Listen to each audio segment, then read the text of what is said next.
Hello, it's Michael from EKids, and we are finally wrapping up our series from June and July about the fruits of the Spirit. So we've taught your kids over the last 2 months about love, joy, peace, patience, goodness, faithfulness, kindness, and we're finally getting into this week, self-control. Now, this is a difficult one, right?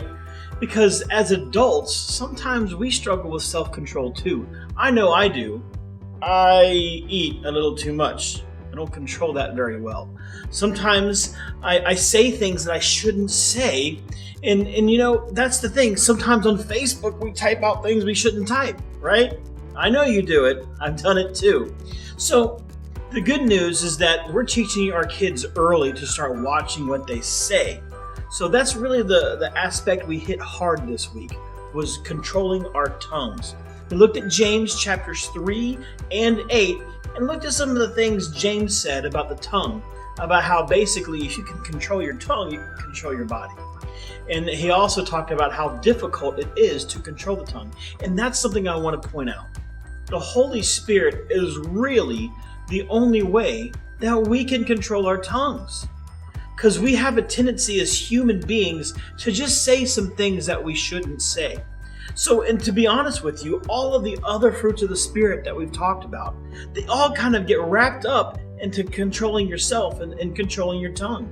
Because if we speak love, if we speak joyfully, if we speak kindly, we speak of goodness, if we do all these things with what we speak, then our actions can follow. Now, I'm not saying that we should be all words and no actions, but I think sometimes it starts with saying the right things. We really should be careful not to say some of the wrong things, especially out of the wrong emotion. Sometimes silence is probably the best option. So this week, after we teach your kids this, you have a great thing, a great tool that you can use. Because think about this. When your kid acts up this week, right, and he says things that he or she should not say, you can remind them, what did you learn about on Sunday? Didn't you learn about self-control? Didn't you learn about saying the right things and not saying the wrong things?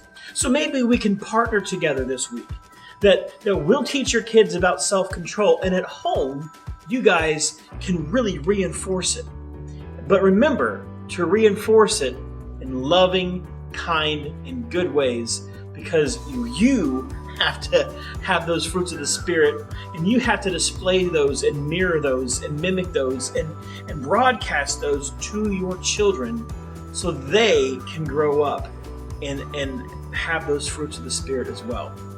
Well, anyway, guys, that's a quick recap of the 4th week of July and the final message of our series on fruits of the Spirit. I hope that you loved it, and I hope you've learned something, and I hope your kids have benefited from it. Anyway, love you.